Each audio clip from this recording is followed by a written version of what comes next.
நல்ல பொழுதையெல்லாம் தூங்கி கெடுத்து விட்டு நாட்டை கெடுத்தவுடன் தானும் கெட்டார். சிலர் அல்லும் பகலும் கல்லாய் இருந்து விட்டு அதிர்ஷ்டம் இல்லை என்று ஏங்கி கொண்டாமர். நல்ல நல்ல பிள்ளைகளை நம்பி இந்த நாடே இருக்குது தம்பின்னாரு. இப்படி ஒவ்வொரு பாடல் நீங்கள் பார்த்தீங்கன்னா அடித்தட்டு மக்கள், அந்த குழந்தைகள் எதிர்காலத்தை நோக்கி தான் அவருடைய பாடலும் எல்லாம் இருக்குது. நீங்கள் இளைஞராக இருக்கும் போதே வந்துட்டு அங்கே நிறைய சீனியர்ஸ் இருந்திருப்பாங்க. அவங்கள தாண்டி திரு எம்ஜிஆர் அவர்கள் வந்து நீங்கள் நில்லுங்க அப்படின்னு சொல்லி உங்களை நிற்க வச்சிருக்கிறாங்கன்னா என்ன ஒரு நம்பிக்கை இருந்தது? அப்போ நான் எம்எல்ஏ சீட்டு எனக்கு போட சொன்னார். கோபிச்செட்டியோட என்னை அப்ளை பண்ணினாருங்க. அதில் உடனே என்ன பண்ணாங்க, சத்தியமான போய் நின்றுக்கங்க அப்படின்னாங்க. என்னங்க என்னை போய் சத்தியம் நிற்க சொன்னால் அறிமுகமே இல்லாத கர்நாடக மாநிலம், அது காங்கிரஸ் பெல்ட்டு, நாங்கள் எப்படி பண்ணுறதுங்க அப்படின்னு. நீ ஒன்றுமே சொல்லாத, எம்ஜிஆர் கட்சி எம்ஜிஆர் ஓட்டு போட மட்டும் கேட்டுவான், நீ ஜெயிச்சுட்டு வந்துடும் அப்படின்னாங்க. அதே மாதிரி எம்ஜிஆர் ஓட்டு போடணுன்னு தான் கேட்டேன். அந்த வார்த்தைகள் என்ன மக்கள் வந்து ஆர்ப்பரித்து வந்து ஓட்ட போட்டாங்க. 77 ஜெயிக்க வச்சாங்க. குறிப்பா நீங்க வெற்றி அடையும் போது கேசரி கிண்டுங்கன்னு திரு எம்ஜிஆர் அவர்கள் சொன்னதா இருக்கட்டும், அவரே அந்த தொகுதியில வந்து தோற்கும் நிலையில் இருக்கிறாருன்னா அதிமுக எப்படி ஜெயிக்கும் திரு ஜெயலலிதா அவர்கள் சொன்னதா இருக்கட்டும், இதெல்லாம் நாங்க வந்து வரலாற்றுல கேள்விப்பட்டிருக்கோம். கோபிச்செட்டிபாளையம் ஜெயிக்க வச்சாங்க, சிவகாசி ஜெயிக்க வச்சாங்க. அப்போ 37 இடத்து ஒதுக்க வச்சாங்க, 39. அதனால தான் மக்கள் செல்வாக்கு கிடந்த கட்சி அப்படின்னு கலைச்சாங்க. வேற எந்த அலிகேஷன் அவர் பேர் சொல்ல முடியாது. அப்புறம் மக்கள் செல்வாக்கு இருக்குன்னு அவர் காட்டினார். முதல் பொதுக்குழு வந்து உங்களுக்கு கொடுத்தாங்க. அப்புறமா அவர் கடிதம் போட்டாரு. கடிதம் போட்டு உங்களை வந்து சந்திக்க சொன்னதா கேள்விப்பட்டோம். பிளாங்க் செக்லாம் கொடுத்துருக்காரு. பிளாங்க் செக் கொடுத்ததுல என்னன்னா ஃபில்அப் பண்ணிக்கினாரு. அப்போ வரும்போது 100 புல்லட்டு 50 குதிரைகளை வச்சு வரவேற்பு கொடுத்து எங்கள் வீட்டில் பெரிய விருந்து போட்டுருவோம். வீட்டில் உட்கார வச்சு காப்பி கொடுத்துட்டு வாழ்த்து சொன்னது மட்டும் இல்லை, கட்டி பிடிச்சி மொத்தம் கொடுத்தாரு. அதுக்கு பிறகு இந்திரா காந்தி வீட்டுக்கு போகிறாரு. அந்த படம் அப்படி கொஞ்சம் கிராஸாக இருந்தது. தலைவர் டக்குன்னு போய் அந்த படத்தை எடுத்து நேரம் வச்சாருங்க. இந்த அம்மா இதாகிட்டாங்க, என்னடா நம்ம படம் கொஞ்சம் கிராஸாக இருக்கிறவங்களும் ஒரு முதலமைச்சர் வந்து சரி பண்ணுறாரு அப்படின்ட்டு தன்னுடைய சகோதரனை நினச்சி பழக ஆரம்பிச்சிட்டாங்க. அவங்க வந்து உண்மையிலேயே இப்படி ஒரு நல்ல மனிதனை நம்ம சோதனை கொடுத்துருங்கிற மாதிரி நினச்சாங்க. அதுக்கப்புறம் 84 உடம்பு சரிங்கிற போது சார்ட்டர் ஃப்ளைட் கொடுத்து அவங்களே வந்து இங்கே பார்த்து தனி விமானத்திலே அனுப்பிச்சாங்க. அவங்களுடைய அன்பான பக்கம் எப்படி இருக்கும் சார்? அன்புங்கிறது என்னையெல்லாம் நேசிச்செல்லாம் வாழ்நாள் மறக்க முடியாது. ஒரு சகோதரனாக நினைச்சாங்க. அவங்களோட டூர் போக போக போக போக பல நேரங்களில் சந்திக்கிற வாய்ப்பு இருக்குது. ஒரு பாயிண்ட் இருக்குங்க, நல்ல க்ரௌட் இருக்குது. ஒரு பாயிண்டில் மைக்கு கட் ஆயிடுது. சில நேரத்துக்கு கரண்ட் கட் பண்ணுவாங்க. டிஎம்ஏ கவர்மெண்ட் ஆப்போசிஷன்காரங்க அங்கே இருக்கிறனால. அப்போ அவங்க வாய்க்கில் வண்டியில் பேசுகிற சவுண்ட் அங்கே லாஸ்ட் வரைக்கும் கேட்காது. இப்படி காது கேட்கலன்னு சத்தம் போடுவாங்க. ஏன் கேட்கலிம்பாங்க, இதான் உயர துட்டமா நான் என்னமோ பண்ணுறதுன்னு கூட்டத்தில். அப்புறம் அடுத்த மீட்டிங்கில் கேர்ஃபுல்லாக பண்ணுங்கள், நல்ல உயரமாக கட்டுங்க.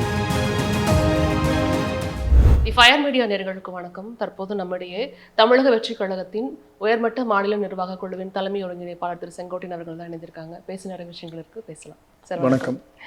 சாதாரண அரசியல் விஷயம் கிடையாது, ஒரு 50 ஆண்டு கால அரசியல் வாழ்க்கை அப்படிங்கிறப்ப உங்களோட பயணம் வந்து உங்களுடைய 20 வயது அந்த இதுலேருந்து தொடங்கிருச்சு அப்படிங்கிறத பார்க்க முடியுது.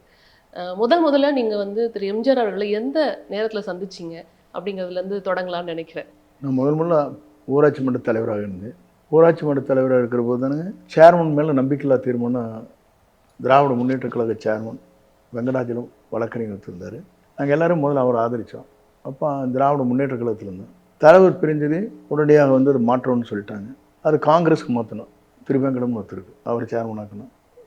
பெரும்பான்மையான வந்து சேர்மன் ஆக்குனதே அவர் சேர்மன் ஆகிட்டார். இவர் ஆல்ரெடி அதை ரிசைன் பண்ணிட்டார். அந்த சந்திப்பில் தான் வீட்டில் போய் தலைவரை முதல்ல சந்தித்தேன். அவர் ராமாவூர் தோட்டத்தில் போய்ங்க அவர் பார்த்துட்டு அங்கேயே காலை பிரேக்ஃபாஸ்ட்டு அங்கேயே முடிச்சுட்டு எல்லோரும் வந்திருக்கீங்க, உங்களுக்கு மகிழ்ச்சி. நீங்கள் இப்போ அந்த நேரத்தில் வந்து எங்களை அழைச்சிட்டு போனதே திரையுலகத்தில் வந்து தயாரிப்பாளருக்கு சரவணன் தான் கூட்டிகிட்டு போனார். அவர் தான் எங்களை அழைச்சிட்டு போனார். அழைச்சிட்டு போய் தலைவரை சந்திக்க வச்சு எல்லாம் பண்ணார். அதுதான் முதல் சந்திப்பு. அதுக்கு பிறகு நான் பல நேரங்களில் வந்து தலைவரை சந்திக்கிற வாய்ப்பு எனக்கு கிடைச்சிதுங்க. நான் முதல்ல அறிமுகமானதே அதுக்கு பிறகு தலைவரை சந்திக்கிறது. தலைவர்கிட்ட வந்து நான் வந்து மன்றத்தினுடைய நாடாளுமன்ற செயலாளராக போட்டாங்க. அதுக்கு பிறகு தலைவர் வந்து கோவா மற்ற இடத்துல ஷூட்டிங் நடக்கிற போது 72க்கு பிறகு தமிழ்நாட்டில் நிறைய ஷூட்டிங் நடக்கலைங்க. அப்போ நடக்கலைங்கிற போது நான் அவரையெல்லாம் பார்க்குறதுக்காக அங்கே போகிற மாதிரி ஒரு சூழ்நிலை ஏற்படும். மைசூர்லேருந்து பக்கமாக இருக்கிறனால கிட்டத்தட்ட ட்ராவலிங் டைம் ஒரு 4 மணி நேரத்தில் போய் பார்த்துட்டு அவர் தலைவரை பார்த்துட்டு வரதில் பழக்கம் இயற்கையாகவே இருந்தது எங்களுக்கு. அதனால் எங்களுடைய நிலைகள் அப்படி தான் ஆரம்ப கட்டம் அவரோட பழகிறதுக்கு நல்ல வாய்ப்பு கிடைச்சிருங்க. நிச்சயமாக. அதுக்கு பிறகு தலைவர் வந்து பொதுக்குழு நடத்துகிற ஒரு சூழ்நிலை ஏற்பட்டது கோயம்புத்தூர்லிங்க. அப்படி ஏற்படுற போது நாங்கள் என்னென்னா தலைவர் வந்து பொதுக்குழு நடத்துறதுக்கு அரங்கநாயகத்தை அவர் சட்டமன்ற உறுப்பினர் அவரை வந்து தலைவராகவும் மாவட்ட செயலாளர் இருக்கிற மணிமாறன் வந்து செயலாளராகவும் போட்டு என்னை பொருளாளராக போட்டாங்க அந்த குழு நடத்துறதுக்கு. எல்லாருமே காலையில் இங்கே நேரத்தில் அடுத்த நாள் வந்து அங்கே தென்னகம் பத்திரிகையில் அந்த செய்திகள்லாம் வருங்க, தலைவர் அறிவிப்பெல்லாம். அப்படி எப்படின்னு இங்கே வந்தாங்க. வந்துட்டு என்னை பார்த்தாங்க. பார்த்துட்டு உங்களுக்கு பொருளாளரை போட்டிருக்குது, நீங்கள் நாளைக்கு வந்து பொதுக்குழு நடத்துறதுக்கு எல்லா உதவிகளும் நீங்கள் செய்யணும் அப்படின்ட்டாங்க. சரிட்டு அப்புறம் அவங்க என்ன தேவையோ அந்த உதவியில் போய் செஞ்சுட்டு தலைவர் வந்து அதுக்காக நீங்கள் யார் இந்த ஃபங்க்ஷன் நடத்தி முடிச்சுன்னு சொன்னது என்னை சொன்னாங்க. ஒரு ஃப்ளாங்க் செக்லேயே ஒரு கையெழுத்து போட்டு என்ன நீங்கள் செலவு பண்ணி எடுத்துக்கணும். நான் தலைவர்கிட்ட போய், தலைவர் உங்கள் பாசத்துக்காக உங்களுக்காக நான் ரசிகன், உங்களுக்காக செலவு பண்ண தவிர எனக்கு வேறு எந்த ஆசை கிடையாது. ஆகவே நீங்கள் தயவு செஞ்சு செக்கை உங்கள்கிட்டயே திருப்பி கொடுக்குறோம் வாங்கிக்கின்னு சொல்லி கொடுத்துட்டாங்க. இந்த விஷயத்தை நாங்களும் கேள்விப்பட்டோம். முதல் பொதுக்குழு வந்து கோயம்புத்தூர் நடந்தது. உங்களுக்கு கொடுத்தாங்க. அப்புறமா அவர் கடிதம் போட்டாரு. கடிதம் போட்டு உங்களை வந்து சந்திக்க சொன்னதா கேள்விப்பட்டோம். பிளாங்க் செக்லாம் கொடுத்துருக்காரு. பிளாங்க் செக்கு கொடுத்ததில்ல, என்னன்னா ஃபில்அப் பண்ணிக்கினாரு. அதுக்கப்புறம் ஈரோடு மீட்டிங் நடந்தது. அதுக்கு பிறகு என்னாச்சுன்னா அவனாசியில் வந்து சிறு விவசாயி மாநாடு நடந்தது. அந்த மாநாட்டை என்னை பொருளாதார போட்டு அப்போ எல்லார்கிட்டையும் டிக்கெட் கலெக்ஷன் பண்ணுறது ₹2 வர்ற கூட்டத்துக்கு. அப்போ என்னாச்சுன்னா ஆடிட்லேயும் போட்டுங்கன்னாங்க. அதில் கணக்கு வழக்கெல்லாம் வரவு செலவுலாம் பார்த்து டிக்கெட் விற்கிறதுலேருந்து எவ்வளோ புக்ஸ் விற்றாங்கிறதுல கணக்கு அக்கௌண்ட்ஸ் தனியாக போட்டு தலைட்டையும் சப்மிட் பண்ணால் அந்த மகாநாடு நடத்துனதுக்கு விட செலவுகளுக்கு விட கூடுதலாக வந்து வருவாய் வந்தது. அந்த வருவாய் தலைவர்கிட்ட ஒப்படைக்கிற போது தலைவர் பெரிய மகிழ்ச்சி அடைஞ்சார். நம்ம கட்சியிலையும் இப்படி ஒரு நடக்குமா அப்படிங்கிற மாதிரி அந்த சூழ்நிலை. அது வந்து 75 பொதுக்குழு முடிஞ்சு ஒரு 6 மாதம் கழித்து அந்த நடந்ததுங்க. சிறு விவசாய மாநாடுன்னு அவனாசி நடத்துனாங்க. அது சக்ஸஸ்ஃபுல்லாக அப்படின்னா. ஈரோட்டில் வந்து புல்லட்டு குதிரை எல்லாம் வச்சு ஒரு பெரிய வரவேற்பு கொடுத்தீங்களா திரு எம்ஜிஆர்? இங்கே என்னோட எம்ஜிஆர் கொடுக்கலிங்க. எப்படி பண்ணாங்க அது இங்கே அது தனியாக நடந்ததுங்க. அது வேறு நிகழ்ச்சி. 75 என்ன ஆரம் வீரப்பன் கேஏகே 2 பேர் இங்கே வர்றாங்க. கேஏகே அப்போ எம்பிங்க. ஆரம் வீரப்பன் வந்து கட்சியினுடைய ஒருங்கிணைப்பாளர், அமைப்பு செயலாளர். தலைவருக்கு வந்து அவர் ஷூட்டிங் கீட்டிங் எல்லாமே அரேஞ்ச்மெண்ட்ஸ் பண்ணுறது, இறைக்கணி படம் பல படங்கள் அவர் எடுத்திருக்காருங்க. அவர் என்ன பண்ணாருன்னா இங்கே வர்றாரு நிகழ்ச்சிக்காக எங்கள் ஊரில் பப்ளிக் மீட்டிங்கு. அப்போ வர்றபோது 100 புல்லட்டு 50 குதிரைகளை வச்சு வரவேற்பு கொடுத்து எங்கள் வீட்டில் பெரிய விருந்து போட்டுதுங்க. அன்றைக்கெல்லாம் இந்த கோழியெல்லாம் போடுறது கூட லைக் பண்ண மாட்டாங்க. வான்கோழி போட்டு எல்லாருக்கும் வந்து 1000 பேர்த்துக்கு சாப்பாடுலாம் போட்டோம். அதுக்கப்புறம் தலைவர்கிட்ட போய் அவர் சொன்னார், இப்படி இளைஞர் இருக்கார், நல்லா உழைக்கக்கூடியவர் அப்படின்னு தலைவர்கிட்ட சொன்னார். தலைவர் மறுபடி நெக்ஸ்ட் டைம் அவர் பார்க்குற போது வீட்டில் உட்கார வச்சு காப்பி கொடுத்துட்டு வாழ்த்து சொன்னது மட்டும் இல்லை, கட்டி பிடிச்சி மொத்தம் கொடுத்தாரு. இதெல்லாம் ஒரு வரலாறுங்க. இதெல்லாம் சொன்னால் இன்றைக்கி இன்றைய கால சூழ்நிலைகள் வேறு, இன்றைய கால சூழ்நிலை வேறு. தலைவருடைய அன்பெல்லாம் பார்க்குறப்போ தான் நான் அப்புறம் அவருடைய நிதானங்க. அப்போ நான் எம்எல்ஏ சீட்டு எனக்கு போட சொன்னார். கோபிச்செட்டியோட நீ அப்ளை பண்ணினாருங்க. நான் கோபிச்செட்டி அப்ளை பண்ணுற போது அப்போ கேஎன்கே ராமசாமி ஒருத்தருந்தாங்க. அவர் மாவட்ட செயலாளர் இந்த மாவட்டத்துக்கு. நான் பார்லிமெண்ட் செக்ரட்டரி மன்றத்துக்கு. தலைவர் உடனே என்ன பண்ணாங்க, சத்தியமான போய் நின்றுக்கங்க அப்படின்னாங்க. என்னங்க என்னை போய் சத்தியம் நீங்கள் சொன்னால் அறிமுகமே இல்லாத இடம், கர்நாடக மாநிலம், அது காங்கிரஸ் பெல்ட்டு, நாங்கள் எப்படி பண்ணுறதுங்க அப்படின்னு. நீ ஒன்றுமே சொல்லாத, எம்ஜிஆர் கட்சி எம்ஜிஆர் ஓட்டு போடணும் மட்டும் கேட்டுவான், நீ ஜெயிச்சுட்டு வந்துடும் அப்படின்னாங்க. அதே மாதிரி எம்ஜிஆர் ஓட்டு போடணுன்னு தான் கேட்டேன். அந்த வார்த்தைகள் என்ன மக்கள் வந்து ஆர்ப்பரித்து வந்து ஓட்டை போட்டாங்க. 77 ஜெயிக்க வச்சாங்க. அதுக்கு பிறகு 80 வந்து நான் மாவட்ட செயலாளர். இவர் கொஞ்சம் ஆசிலேஷனில் 80 கவர்மெண்ட் டிஸ்மிஸ் பண்ணாங்க. அது டிஸ்மிஸ் பண்ணுற போது கேஎன்கே ராமசாமி வேற அன்றைக்கி போனாங்க, திமுக போனாங்க. அதில் 6 மந்திரிகள் போனாங்க. இப்போ நாஞ்சில் மனோகரன், சுப்புலட்சுமி, பிடி சரஸ்வதி, எட்மண்டு, நாராயணசாமி நாயுடு, இப்படி எல்லோரும் போனாங்க. அப்போ நான் ஸ்டடியாக இருந்துங்காட்டி என் தலைவர் என்ன சொல்லிட்டாரு, அடுத்து நீ வந்து கோபியில் தான் நிற்கணும், சத்தியில் வேண்டாம் அப்படின்ட்டு. அப்படின்னு சொன்னது எனக்கு ஒன்று சரி ரைட்டு, சத்தியமாக நிறைய செஞ்சு வச்சுட்டு கோபி நிற்கிறாருன்னு சொல்லிட்டு ரெடிங்க, நீங்கள் என்ன சொல்லுங்களா, நான் செய்கிறேன்ட்டு தலைவர் அப்படின்ட்டு. இங்கே மனு வாங்க வந்தாங்க. அப்போ சத்தியமங்கலத்தில் இருக்க மக்கள்லாம் வந்து கிட்டத்தட்ட ஒரு 1000 பேர் வந்துட்டாங்க. அவர் நின்னா சத்தியில் நிற்கணும், கோபியில் நிற்கக்கூடாதுன்னு ஒரே ரகலை பண்ண ஆரம்பித்தாங்க. அங்கே அப்ளிகேஷன் வாங்குறதுல ரகலை பண்ணி டேபிள்கிட்டலாம் போய் தகராறு பண்ணது, அவங்க உள்ள டேபிளில் எடுத்துகிட்டு போய் போட்டுங்க. நான் உள்ளே போய் சொன்னேன், நான் அப்ளிகேஷன் கொடுக்குற மாதிரி கொடுக்குறேன், கோபிச்செட்டி வேலைக்கு இல்லை அப்படி இல்லாத சத்தியமான கொடுத்துருங்க, நீங்கள் வெளியே வந்து சத்தியமான கொடுத்துட்டான்னு சொல்லிடுங்க, அவங்க போயிடுவாங்க. அதுக்கப்புறம் தலைவர் சொன்ன மாதிரி நான் கோபி கொடுத்துக்குறேங்க அப்படின்னு. அந்த கூட்டமெல்லாம் போனதுக்கப்புறம் நான் ஃபில்அப் பண்ணி கோபிச்செட்டி வேலைக்கு கேட்டேன். இதெல்லாம் நடந்த நிகழ்ச்சி. பல்வேறு சம்பவங்களை நீங்கள் பார்க்குற போது அவரோடு ஒன்றி போய் அவரோட வாழ்ந்த வரலாறுலாம் உண்மையிலேயே என் காலத்தில் மறக்க முடியாத நிகழ்வு. இப்போ எனக்கு என்ன ரொம்ப ஆச்சரியமான விஷயமா இருந்ததுன்னா, ஒரு ஒரு செல்ஃப் டிசிப்ளின் இருந்தால் மட்டும்தான் வந்து இவ்வளோ தூரம் நம்ம வந்து ஒரு அரசியலில் ஒரே கட்சியில் இவ்வளோ நாள் ட்ராவல் பண்ண முடியும். இவ்வளோ பேரோட நம்பிக்கையை பெற முடியும். நீங்கள் இளைஞராக இருக்கும்போதே வந்துட்டு அங்கே நிறைய சீனியர்ஸ் இருந்திருப்பாங்க. அவங்கள தாண்டி திரு எம்ஜிஆர் அவர்கள் வந்து நீங்கள் நில்லுங்க அப்படின்னு சொல்லி உங்களை நிற்க வச்சிருக்கிறாங்கன்னா என்ன ஒரு நம்பிக்கை இருந்தது? அப்போ வந்து சீனியர்ஸ் எப்படி இருந்தாங்க? எல்லாரும் உங்களுக்கு ஒத்துழைச்சாங்களா? இல்லை எதிர்ப்பு இருந்ததா? எப்படி அந்த தேர்தல் களத்தை சந்திச்சிங்கன்னு அந்த தெரிஞ்சுக்கணும். தேர்தல் பொறுத்தளவுக்கு எங்களுக்கு எப்படின்னாங்க, எங்களை போல பல இளைஞர்கள் வந்தாங்க என்னையாட்டுக்கு இந்த 26 வயசில். அதுக்கு என்ன காரணம்? நம்ம மேல ஒரு நம்பிக்கை காரணம் பொதுக்குழு நடத்துனதுங்க. அதே மாதிரி விவசாய மாநாடு நடத்துனது. தலைவர் அப்புறம் ஷூட்டிங் போகிறது அடிக்கடி சந்திக்கிறது. மைசூர் அந்த பகுதியில் கோவாலம் போகும்போது நம்ம இங்கே பக்கமாக இருக்குன்னு போய் பார்ப்போம். மத்தியானம் லஞ்சு எல்லாம் சாப்பிட வச்சுட்டு பார்த்துட்டு ஷூட்டிங்லாம் பார்த்துட்டு நீங்கள் புறப்படுற போது கேட்பாங்க, நாளைக்கு இருக்கீங்களா? இல்லைங்க அப்படின்னா புறப்படுங்கப்பாங்க, பத்திரமா போகும்பாரு. அப்போ அவருடைய பழக அவருடைய எங்களை நேசிக்க ஆரம்பித்தார். ஒரு நல்ல பையன் அப்படிங்கிற மாதிரி அவங்க ஒரு மனதில் இருந்தது. அவர் ஆரம்பி போய் அழுத்தம் திருத்தம் சொன்னார். நல்ல இளைஞர் அவன் என்ன பயன்படுத்திக்கலாம், அவர் வந்து இருந்தால் நல்ல கட்சிக்கு ஆட்சிக்கு நல்லது. இந்த வயதிலே இந்த மாதிரி பண்ணியிருக்காரு. நாங்கள் போன நிகழ்ச்சி பிரமாணமாக பண்ணார், மீட்டிங் நல்லா நடத்தினார் அப்படின்னு சொன்னது. ஒருத்தர் நம்மளுக்கு வந்து மற்றவரும் வந்து சொல்கிற போது அவருக்கு வந்து தலைவரோடு இருக்கிறவர், தலைவர்கிட்டையே எல்லாம் பார்த்தவர், தலைவர் கூடயே வாழ்க்கை நடத்தினவர் தான் ஆரம்பம் இருப்பார்.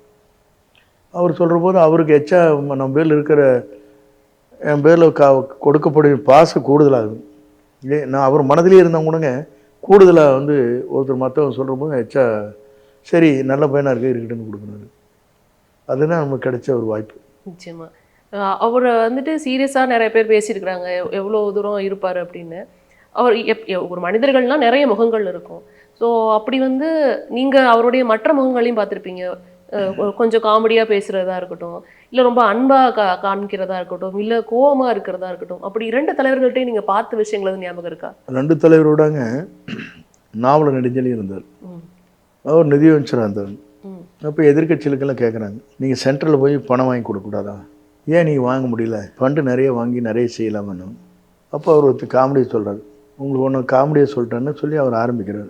சித்தி வீட்டுக்கு சேலை கேட்க போனால் சித்தி கீழ்தோலை கட்டிட்டு கொண்டிருந்தா, சேலையில் கீழ்தோலை கட்டிட்டு போது நீங்கள் எப்படி இருக்குது? அதுதான் மத்திய அரசு நிலை, மாநில அரசு கேட்குற நிலை அப்படின்னா. அது ஜோவியில் கொண்டு போனோம், எல்லாம் கைதிட்டு கிளாப்ஸ் கொடுத்தாங்க. இப்படி சில தலைவர்கள் அப்படி சொல்லுவாங்க. அப்படி என் நிலைக்கு இடத்துக்கு தகுந்த மாதிரி அவங்க நிலைகளை ஒரு வேகமாக பேசுகிறதையும் கூட டவுன் பண்ணி அவங்கள வந்து ஹாப்பியாக பண்ணுற மாதிரி சிரிக்க வச்சுருவாங்க. இது வந்து அசம்பிளியில் நிறைய இடத்துல நிறைய முறைகளை பார்த்துருக்கு. அண்ணாவே வந்து சொல்கிற போது என்னங்க கருத்திரமும் பேசுகிறபோது சொல்கிறாரு, அந்த புக்ஸில் இருக்குது. நான் அண்ணாவோட அசம்பிளியில் இல்லைங்க 67. அண்ணா சொன்னது வந்து உங்கள் ஆட்சி நாட்கள் என்னப்படுகிறதுங்கிறாரு. அப்போ அண்ணா எந்திரிச்சு கருத்திரமும் சொன்னது எதிர்க்கட்சி சொன்னது, நான் ஒவ்வொரு ஸ்டெப்பையும் அளந்து வைக்கிறேன் அப்படிங்கிறாரு. நான் ஒவ்வொன்றையும் அளந்து வச்சு தான் போயிட்டுருக்கிறேன், அதனால் எங்களை ஒன்றும் பண்ண முடியாதுங்கிற மாதிரி இவர் சொல்கிறார். ரிப்ளை அப்போவே அடுத்த செகண்ட் அப்படி பல நிகழ்ச்சிகள் அங்கே நடந்திருக்கு. அதோட இவங்க இருக்கிற போது காங்கிரஸில் வந்து சில சூழ்நிலைகள் சந்தர்ப்பங்கள் வரபோதும் கூட அண்ணா வந்து அதை டேக்கிள் பண்ணுற விதமே வேறையாக இருக்கு. அதான் அவருடைய தலைவர் அப்படி தானே எல்லாரையும் மகிழ்ச்சியாக வச்சுக்குவார். அம்மா வந்து அது மாதிரி பதில் டைரெக்டாக அடிப்பாங்க. இவங்களுக்கு அவங்களுக்கு தீசம் தான். இந்த காமெடி கிமெடி பிரச்சனை கிடையாது. யார் எதை சொன்னாலும் அதுக்கு நேரடி பதில் இருக்கு. அதுக்கப்புறம் அவங்க எந்திரிக்க முடியாது, எந்திரிச்சு மறுபடியும் கொஸ்டின் ரைஸ் பண்ண முடியாது. அவங்களுடைய அன்பான பக்கம் எப்படி இருக்கும் சார்? அன்புங்கிறது நம்மளெல்லாம் என்னையெல்லாம் நேசிச்செல்லாம் வாழ்நாள் மறக்க முடியாது. ஒரு சகோதரனாக நினைச்சாங்க. நான் அவங்களோட டூர் போக போக போக போக பல நேரங்களை சந்திக்கிற வாய்ப்பு இருக்குது. ஒரு பாயிண்ட் இருக்குங்க, நல்ல க்ரௌடு இருக்குது. ஒரு பாயிண்டில் மைக்கு கட் ஆயிரு, சில நேரத்துக்கு கரண்ட் கட் பண்ணுவாங்க. டிஎம்ஏ கவர்மெண்ட் ஆப்போசிஷன் அங்கே இருக்கனால அப்போலேருந்தே ஆளுங்கட்சினா எதிர்கட்சி மேலே இப்படி இப்படியெல்லாம் இருக்குது. பல வகையான இது இருக்குது, அடக்குமுறைகள் நடக்கும்போது சின்ன சின்ன இது பண்ணுறாங்க, டிஸ்டர்ப் பண்ணுறது. அப்போ அவங்க சொல்லுவாங்க, ஏன் எப்படி ஆச்சுன்னு கேட்பாங்க. அங்கே கரண்ட் ஆஃப் பண்ணிட்டாங்க அப்படின்னு. இனிமேல் நீங்கள் என்ன பண்ணணும், ஜென்ரேட்டர் வச்சுக்கணும் அப்படிம்பாங்க கூப்பிட்டு. அப்போ நாங்கள் என்ன பண்ண, ஜென்ரேட்டர் வச்சு உங்களுக்கு பின்னால் கொண்டு வர முடியாது. முன்னாலே 2 ஜென்ரேட்டர் மாற்றி மாற்றி போயிட்டே இருக்க மாதிரி வச்சுக்கோங்க. அவர் மீட்டிங் பிடிச்சான்னா ஒரு ஜென்ரேட்டர் இன்னொரு இடத்துக்கு போயிடும், கரண்ட் இருக்குது இல்லையா, ஜென்ரேட்டர் ரெடியாக இருக்குது, அடுத்த செகண்டே ரன் பண்ணுற மாதிரி பண்ணுவோம். இது மாதிரி சில யோசனை சொல்லுவாங்க அவங்க. சில நேரத்தில் என்னங்க, அவங்க வந்து மைக்கு நிறைய வச்சுருப்பாங்க.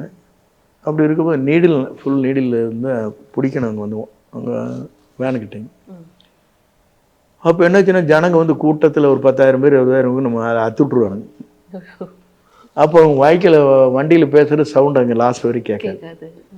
இப்படிமா காது கேட்கலன்னு சத்தம் போடுவாங்க. ஏன் கேட்கலிம்பாங்க. இதான் உயர துட்டமா நான் என்னமோ பண்ணுறதுன்னு கூட்டத்தில். அப்புறம் அடுத்த மீட்டிங்கில் கேர்ஃபுல்லாக பண்ணுங்கள், நல்ல உயரமாக கட்டுங்க அப்படிமா சிரிச்சுட்டே சொல்லிடுவாங்க. அதில் வந்து ரொம்ப சங்கடமாக வருத்தப்பட மாட்டாங்க. ஏன்னா இருக்கிற வந்து செய்யறதுல வந்து டிஸ்டர்ப் ஆகிறது நம்ம ஒன்றும் பண்ண முடியாது யாருனாலிங்க. நிச்சயமா அடுத்த செகண்ட்லேயே பண்ண முடியாது யாருனாலிங்க. அது வந்து அவங்க ஹாப்பியாக எடுத்துக்குவாங்க. எப்படின்னா குறிப்பா நீங்க வெற்றி அடையும் போது கேசரி கிண்டுங்கன்னு திரு எம்ஜிஆர் அவர்கள் சொன்னதா இருக்கட்டும், அவரே அந்த தொகுதியில வந்துட்டு வேற நிலையில இருக்கிறாரு, தோற்கும் நிலையில இருக்கிறாருன்னா அதிமுக எப்படி ஜெயிக்கும்னு திரு ஜெயலலிதா அவர்கள் சொன்னதா இருக்கட்டும், இதெல்லாம் நாங்க வந்து வரலாற்றுல கேள்விப்பட்டிருக்கோம். அந்த விஷயங்கள்ல ஷேர் பண்ணுவோம். எப்படின்னாங்க 80ல் வந்து ஆட்சி கலைக்கப்படுது. கலைக்கப்படுற போது பெரிய கஷ்டமான சூழ்நிலை. காங்கிரஸ், திமுக, நாராயணசாமி நாயுடுன்னு ஒருத்தர் விவசாய சங்கம் எல்லா கிராமங்கள் எல்லாரும் விவசாயிகள் பெரிய போராட்டம் நடத்தி அவங்களுக்காக கோரிக்கை வைத்து பெரிய கிளர்ச்சியாக ஏற்பட்ட ஒரு தலைவர். இவங்க எல்லாரும் ஒன்று சேரும்போது என்னாச்சுன்னா நம்ம எப்படி ஜெயிக்க போகிறோங்கிற ஒரு தலைவருக்கு ஒரு பதட்டமான சூழ்நிலை, மன அழுத்தம் இருந்தது. ஆனால் அதை மீறி அவர்கிட்ட இருந்த என்னதுன்னா, நான் மக்களை நேசிக்கக்கூடியவர், மக்கள் நம்ம கண்டிப்பாக வந்து நம்மளை வாழ வைப்பாங்கிற நம்பிக்கை அவருக்கு இருந்தது. அப்படி இருக்கிற ஒரு ஃபர்ஸ்ட் ரிசல்ட் எப்படி தானே, நானும் எங்கள் சித்தப்பா வந்து போட்டி போடுறோம். அவர் காங்கிரஸ், நான் வந்து இந்த கட்சியில் நிற்கிறாங்க. நான் வந்து ஆர்டிஓட்ட சொன்னேன், கவுண்டிங்கில் பொறுத்தளவுக்கு எங்களுக்கு ஒரு உதவி பண்ணுங்க அப்படின்னு. என்ன பண்ணோம்னாரு, 12 டேபிள் போட்டிருக்கீங்க, அது 24 டேபிளாக போடுங்க, இடம் ஃபேஸஸ் இருக்குது, நீ பண்ணி கொடுத்தீங்கன்னா ஃபர்ஸ்ட் ரிசல்ட் நம்ம வந்துடு, ஆல் இண்டியா ரேடியோவில் ஃபர்ஸ்ட் வந்துடுங்க அப்படின்னு சொன்னோம். அப்போல்லாம் வந்து இந்த டிவி ஒன்றும் கிடையாது, செல் கிடையாது, ஒன்றும் கிடையாதுங்க. ஃபோனில் பேசலாம், அது ஹாட்லைன் பேசலாம், அப்போயே பேசலாம். இல்லைன்னா கால் புக் பண்ணால் 1/4 மணி நேரம் 1/2 மணி நேரம் கால் பிஸின்னு வருங்க. அப்படி ஒரு காலகட்டத்தில் அந்த ஆர்டிஓ எனக்கு நல்லா ஹெல்ப் பண்ணார். ஹெல்ப் பண்ணி ஃபர்ஸ்ட் ரிசல்ட் செங்கோட்டையன் வெற்றி பெற்றார் 15,842 ஓட்டில் அப்படின்னு சொன்னது தலைவர் அப்படியே சேரில் உட்காந்து அப்படியே எட்டி குதிச்சாராம்மா. அப்போ அண்டே, KAK, R M Veerappan, PH Pandian எல்லாம் இருக்காங்க. பிஹெச் பாண்டியன் இருந்துட்டு அவர் சன்னிட்டியில் சொல்லியிருக்காரு, இன்றைக்கி அண்டே கேட்டான்னு சொல்லுவார் அப்படின்னு சொல்லிட்டு, நான் உனக்கு ஜெயிச்சாச்சு, செங்கோட்டையனையும் ஜெயிச்சிட்டாரு, உனக்கு ஜெயிச்சிருவோம், உடனடியே வந்து கேசரி போட்டு கொண்டு வா சீக்கிரம் போட்டுன்னு பத்மநாபன் கேசரிக்கு ரெடி பண்ணுங்கன்னாரு. கேசரி வாங்கி எல்லோரும் சாப்பிட்டாங்க. அப்புறம் அடுத்த நாள் அழைச்சாங்க. அழைச்சதுக்கப்புறம் ரிசல்ட்டு பார்த்துட்டு எனக்கு கட்டி தழுவி பிடிச்சாரு. இதெல்லாம் என்ன ஒரு வரலாறுங்க. நம்ம அந்த வரலாறுக்கு நம்முடைய இறைவன் கொடுத்த வரம்னு தான் சொல்லணும். அந்த ரிசல்ட் நம்மளது மட்டும் வேறு ஒருத்தர் வந்துருக்கலாமே, வர முடியாது இல்லைங்களே. அந்த டைம் அவருக்கு ஒரு உற்சாகம் ஏற்படுற மாதிரி இருக்கிறதெல்லாம் வந்து ஒரு கஷ்டமான சூழ்நிலை. ஒருத்தர் வந்து ஒரு சிக்கலான சூழ்நிலை வந்து சிக்கல் தீர்க்கப்படுதுன்னா எவ்வளோ பெரும் மகிழ்ச்சி அடைவாங்க. அது அடுத்த ஆட்சி மாற்றங்கிறது போது எவ்வளோ இதாக இருப்பாங்க. எம்பி எலெக்ஷனும் நாங்கள் ரிசல்ட் அதுதான் கொடுத்துங்க. கோபிச்செட்டிப்பாளையம் ஜெயிக்க வச்சாங்க, சிவகாசி ஜெயிக்க வச்சாங்க. இங்கே சின்னசாமின்னு ஒருத்தர் எம்பி ஆனார். அங்கே சிவகாசியில் வந்து நல்லவன்கிட்ட சந்துராஜன் ஜெயித்தார். அப்போ 37 இடத்து ஒதுக்க வச்சுங்க, 39. அதனால தான் மக்கள் செல்வாக்கு இழந்த கட்சி அப்படின்னு கலைச்சாங்க. வேறு எந்த அலிகேஷனும் அவர் பேர் சொல்ல முடியலைங்க. அப்புறம் மக்கள் செல்வாக்கு இருக்குன்னு அவர் காட்டினார். அதுக்கு பிறகு இந்திரா காந்தி வீட்டுக்கு போகிறாரு. அங்கே போனபோது தலைவர் என்ன பண்ணுறாருன்னா, அவர் சந்திக்கிற முதலமைச்சர் ஆகிட்டு அப்புறம் பிரைம் மினிஸ்டர் பார்க்குறதுங்க. அவர் தலைக்கு மேலே ஒரு படம் இருந்தது, அந்த அம்மா படம். அது சொன்னது எனக்கு அந்த நிகழ்வில் அவங்க சொன்னது தான். அந்த படம் இப்படி கொஞ்சம் கிராஸாக இருந்தது, தலை இப்படி இருக்க மாதிரி, இப்படி கிராஸாக இருந்தது, தலை இப்படி இருக்க மாதிரி. தலைவர் டக்குன்னு போய் அந்த படத்தை எடுத்து நேரம் வச்சாருங்கம்மா. அந்த அம்மா இதாகிட்டாங்களாம், என்னடா நம்ம படம் கொஞ்சம் கிராஸாக இருக்கிறவங்களும் ஒரு முதலமைச்சர் வந்து சரி பண்ணுறாரு அப்படின்ட்டு அந்த அம்மா வந்து அவரை வந்து தன்னுடைய சகோதரன் நினச்சி பழக ஆரம்பிச்சிட்டாங்க. அவங்க வந்து உண்மையிலேயே இப்படி ஒரு நல்ல மனிதனுக்கு நம்ம சோதனை கொடுத்துருமேங்கிற மாதிரி நினச்சாங்க. அதுக்கப்புறம் 84 உடம்பு சரிங்கிற போது சார்ட்டர் ஃப்ளைட் கொடுத்து அவங்களே வந்து இங்கே பார்த்து தனி விமானத்துலேயே அனுப்பிச்சாங்க. அவர் ஹெல்த் எனக்கு கரெக்ட் பண்ணணுங்கிறதுக்காக வந்து இங்கே அவருக்கு லைட்டாக இந்த மாதிரி பேராலிஸ் மாதிரி டக்குன்னு இதாச்சு, ஸ்ட்ரோக் மாதிரி வந்ததுங்க. அப்புறம் உடனடியாக வந்து அந்த அம்மா வந்து சார்ட்டர் ஃப்ளைட் தனியாக போட்டு அதில் எல்லா ஃபெசிலிட்டிஸ் பண்ணி அவங்களே இங்கே வந்து தலைவரை பார்த்துட்டு அந்த ஃப்ளைட்டில் அனுப்பிச்சாங்க. இதெல்லாம் ஒரு வரலாறுங்க. ஒரு மனிதன் வந்து நல்லவராக இருந்தாங்க, இறைவன் அவர் காப்பாற்றுவாங்க. இதெல்லாம் ஒரு காரணம். சேலஞ்ச் இது வரைக்கும் இத்தனை வருடத்தில் நீங்கள் கண்டிராத ஒரு சேலஞ்சு, அதை நீங்கள் வந்து சரியாக கையாண்டு முடித்த விஷயம் அப்படி ஏதாவது ஞாபகம் இருக்குங்களா? மறக்க முடியாத சால்வின்னு சொன்னீங்கன்னாங்க, 87 ஆட்சி கலைக்கிறாங்க. கலைச்சதுக்கு பிறகு மீண்டும் வந்து எப்போது எலெக்ஷன் வரப்போகுதுங்கிறது யாருனாலும் யூகிக்க முடியலைங்க. அப்புறம் என்னங்க, 1 வருஷம் 1.5 வருஷம் ஆகிப்போச்சுங்க. கவர்னர் ரூல் அப்படி இருந்தது. அப்படி இருக்கிற போது என்ன நடக்க போகுது, இனி மறுபடியும் மீண்டும் ஒரு தேர்தல் வருமா, தேர்தல் வந்தால் என்ன ஆகும், அப்படிங்கிறதெல்லாம் பெரிய கலக்கமாக தான் இருந்தது. அதே நேரத்தில் எனக்கு ஒரு மன நிறைவு இருந்தது. இவருடைய கேம்பின் போகிற போதெல்லாம் பார்த்தீங்கன்னா கடல் அலையாட்டு வருவாங்க மக்கள்.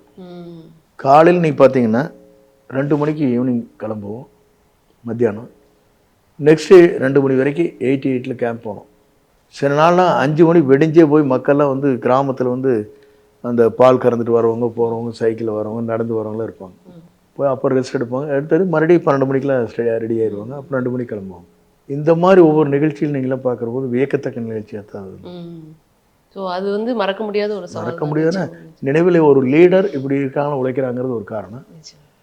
அது மட்டும் இல்லைங்க, அது மிரரில் வந்து மேலே ஏறிடுவாங்க. அவங்க வந்து ஹைட்ராலிக் இது போட்டு சீட் மாதிரி இருக்கு, மேலே ஏறிடுவாங்க. நீங்கள் லைட்டை போடுறது பார்த்தீங்கன்னா இரவு நேரங்களில் பூச்சிகள் நிறைய வரும். லைட்டை போட்டால் அடுத்த செகண்டில் பூச்சி வேகமாக வரும். வேகமாக வரும்போது என்னாச்சுன்னா மூஞ்சில் போய் படுங்க, அவங்களுடைய ஸ்கின்னுக்கு அப்படியே பட்டுதுன்னா அப்படின்னு இதாகிருக்கு. கேம்ப் இருந்து உள்ளே போகிறபோது சொல்லுவாங்க, சரி பார்த்தீங்கன்னா இவ்வளோ பூச்சி மூஞ்சில் அடிச்சிச்சு அப்படிம்பாங்க. அப்புறம் நாங்கள் 2 நாளில் ஒரு முடிவு பண்ணுங்க, டிவிஎஸில் சொல்லி ஒரு வைப்பர் கிளாஸ் உள்ள கண்ணாடிக்குள்ளே இருந்தாலுமே நல்லா பிரமாணம் பிரைட்டாக தெரியுற மாதிரி, அது மாதிரி ஒரு வைப்பர் கிளாஸ் இப்படி ஹைட்டுக்கு போட்டு இந்த சைஸில் போட்டோங்க. டஸ்ட்டோ இந்த பூச்சிகளோ மூஞ்சில் அடிக்காத அளவுக்கு. அது தேவைன்னா கீழே ஆட்டோமேட்டிக்காக பட்டன் அமுத்துனா கீழே இறங்கி அப்படியே கீழே பேனட்டோடு போயிடும். இது வந்து உடனடியாக ஒரே வாரத்துக்குள்ளே வந்து இன்னொரு வண்டி எடுத்துகிட்டு போய் அது 2 வண்டியில் இன்னொரு வண்டி எடுத்துகிட்டு போய் அது பண்ணிட்டாங்க. அப்போவே வந்து ரொம்ப அட்வான்ஸ்டான ஒரு எலெக்ஷன் கேம்பெயினை வந்து நீங்கள் ரன் பண்ணியிருந்தீங்க. அதே மாதிரி ஒன்று பார்த்தீங்கன்னா எனக்கு ஒரு ஆச்சரியத்தக்க நிகழ்ச்சி அப்படின்னாங்க, நம்ம மதுரையிலேருந்து நாங்கள் ரிட்டர்ன் ஆகிறாங்க. அப்படி வர்றபோது என்னாச்சுன்னாங்க அந்த ஃபுல் கிளாஸ் வந்து டேமேஜ் ஆயிடுது. அது எப்படி ஆச்சு, இந்த விரிசலாகி அப்படி துறதுன்னு விழுந்துருது டிரைவருக்கு முன்னால். ஆனால் அம்மா உள்ளே இருக்காங்க, ரெஸ்டாரண்ட்டுக்குள்ளே இருக்காங்க. அவங்க ரெஸ்டாரண்ட்டில் கொஞ்சம் ரிலாக்ஸ் ஆகி பின்னால் அந்த ஒரு டோர் மாதிரி இருக்குங்க. இந்த லாக் எப்படி டோரை திறந்தால் மட்டும்தான் டிரைவர் தெரியும். அந்த க்ளோஸில் உள்ளே இருக்காங்க. இருக்கிற போது வண்டி வந்து ஒரு ஸ்லோவாகி நிறுத்தி அந்த திருச்சி வரதுக்குள்ளேயே கிளாஸ் எடுத்துகிட்டு சொல்லி வச்சுங்க. அங்கே டிவிஎஸ் குரூப் வர சொல்லி வச்சுங்க, ஃபிக்ஸ் பண்ணுறதுக்கு ரெடி ஆகிடுச்சுங்க. இந்த பீடிங் கீடிங்கில் ரெடியாக இருக்குங்க. அப்போது ஒரு 5 நிமிஷம் வண்டி நிற்கிறத பார்த்துட்டு எங்கே வண்டி ஸ்லோவாகி நிற்கிதுன்ட்டு அந்த கிளாஸ் ஓப்பன் பண்ணிவிட்டு, ஏன் வண்டி நிற்கிதுனாங்க, இப்படி கிளாஸ் குனிராக உடஞ்சி போச்சுக்கம்மா அப்படின்னு டிரைவர் சொல்கிறாரு. அம்மா இந்த பக்கம் டோரை ஓப்பன் பண்ணுற இடத்துல என்னை கூப்பிடுறாங்க. என்ன செங்கோடி என்ன பண்ண போகிறேன்னு, கிளாஸ் வந்தாச்சுமா 2 மினிட்ஸில் மாட்டிடுவாங்க, அதுக்குள்ளே சொல்லியாச்சு, இன்ஸ்ட்ரக்ஷன் கொடுத்தாச்சுமா, அதில் ரெடி ஆகிடுச்சு. அது லேட் நைட்டு. டிவிஎஸ் எம்டிகிட்ட சொன்னது, எம்டி எல்லாம் கம்ப்யூட்டர் வந்துச்சு, டீமே வந்தாச்சு, நிற்கிறாங்க ரெடியாங்க. ரோடு ஆன் த வேல் இருக்குது நேஷனல் ஹைவேஸில். அப்படி எடுத்தாங்க, பீடிங் போட்டாங்க. 15 நிமிஷத்தில் அப்படியே ஃபிக்ஸ் பண்ணிட்டாங்க. பீடிங் எடுத்து பீடிங் அப்படியே வைக்கிறதுக்கு மேலே அது மாதிரி கிளாஸ் வச்சாங்க. அப்புறம் வீட்டில் இறங்க சொன்னாங்க, உங்களால் இது பண்ண முடியாது, அதனால பண்ண முடியாது. அதெல்லாம் வந்து நம்மளுக்கு வந்துங்க ஒரு ஆச்சரியத்தக்க மட்டும் இல்லைங்க, ஒரு தலைவர் லீடருக்கு நம்ம செய்கிற போது இறைவன் நம்மளுக்கு ஒரு துணையாக இருந்திருக்காங்கிறது தான் காரணம். நம்ம தனி மனிதனால் செய்ய முடியாது, நமக்கு மேலே ஒரு இறைவன் இருக்கானுங்க, இறைவனால் தான் அதை செய்ய முடியும். அதுதான் எல்லோரும் இறை வழிபாடு பண்ணுறாங்க. எல்லாருமே ஒவ்வொரு மதத்தை சேர்ந்தும் அவங்க தனித்தனி வழிபாடு பண்ணுறாங்க. திரு எம்ஜிஆர் அவர்களோட நீங்கள் அவ்வளோ நெருக்கமாக பயணம் பண்ணியிருக்கீங்கும் போது அவங்க துணைவியாரை தாண்டி நீங்கள் திரு ஜெயலலிதா அவர்கள் மீது ஒரு நம்பிக்கை உங்களுக்கு எந்த இடத்துல வந்தது? என்ன காரணங்க, தலைவரே அவர் எங்கள் அடையாளங்க மதுரையில் செங்கோல் கொடுத்தாரு. உங்களை வந்து ஜெயலலிதா அவர்களின் சாரதி அப்படின்னு பத்திரிகைகள் எழுதுனதாக இருக்கட்டும், எங்களுடைய போர்படை தளபதி அப்படின்னு உங்களை குறிப்பிட்டதாக இருக்கட்டும், செங்கோட்டின்னு என்ன பண்ணி தெரியாது, நீ டூர் சக்ஸஸ்ஃபுல்லாக நடக்கணும், இது உங்கள்கிட்ட ஹேண்ட் ஓவர் பண்ணுறேன், நீங்கள் பார்த்துக்கங்க அப்படின்ட்டாங்க. இங்கே வர்றபோது என்ன சொன்னான்னா, என் மனைவிலாம் கூப்பிட்டு எங்கள் வீட்டுக்கு நான் தான் முதலமைச்சர் ஆக போகிறேன், நீங்கள் வந்துடணும், 3 நாள் எங்கள் வீட்டில் தங்கியிருக்கணும்னு சொல்லிட்டு போனோம். தோளக்கட்டி. ஆனால் அவங்களுக்கு சட்டசபையில் நடந்த அந்த ஒரு விஷயம் இப்போ வரைக்கும் அது ஒரு பெரிய வரலாறு. அவங்கள பற்றி பேசும்போது அதை நம்ம தவிர்க்கவே முடியாது. சட்டசபையில் அவங்களுக்கு நடந்த விஷயங்களை ஆற்காடு வீராசாமி, துரைமுருகன், பல பேர் எல்லாருமே அம்மாவை அட்டாக் பண்ண ஆரம்பிச்சாங்க. அட்டாக் பண்ணிவிட்டு பெரிய ஒரு சம்பவம் முடிவு பிடிச்சிருக்கு. சாரி, இந்த பட்டன் இந்த பின் குத்திருப்பாங்க, அதெல்லாம் கூட இழுத்துட்டாங்க. திரு ஜெயலலிதா அவர்களோட மறைவுக்கு பிறகு ஒரு பெரிய ஒரு பிளவு ஏற்பட்டது அப்படிங்கிறத பார்க்க முடியுது. அந்த முதலமைச்சர் பொறுப்பு அப்படிங்கிறது வந்து உங்களுக்கும் வழங்கப்பட்டதுக்கு உங்களுக்கும் முதல்ல உங்களுக்கு தான். முதல்ல எப்படின்னாங்க, நான் ஒருவர் மட்டும் அந்த முயற்சியை மேற்கொண்டா கட்சி பிளவாயிடும், கட்சி மட்டும் பிளந்து போயிடக்கூடாது. இனி கட்சி உடைஞ்சதுன்னா யாருனாலும் லீடர்ஷிப் கிடையாது, லீடர்ஷிப் இல்லாத கட்சியை காப்பாற்றவே முடியாது, நம்ம ஒற்றுமையாக இருக்கணும். முதல்ல வந்து அரசியல் பொறுப்புகள்ல இருந்து விடுவிக்கப்படுறீங்க, அப்புறமா வந்து அடிப்படை உறுப்பினர் பொறுப்புல இருந்து விடுவிக்கப்படுறீங்க. இதெல்லாம் வந்து எப்படி வந்து உங்களால் வந்து கடந்து செல்ல முடிஞ்சது? ஏன்னா தூக்கமே சரியாக வராது. அது நம்மால் உருவாக்கப்பட்டவர் பண்ணிட்டானுங்க. எப்படின்னாங்க, ஒரு வளர்த்தி அவரை நேசிக்க வேணும், நம்ம எல்லோரும் ஒற்றுமையாக இருக்கணும்னு நினைக்கிற போது இப்படி பண்ணிட்டாங்கிற வேதனைகள் யாருனாலையும் தாங்க. நீங்கள் கூட நீங்கள் பேசுகிற போது அப்படியே கலங்கிட்டேன்.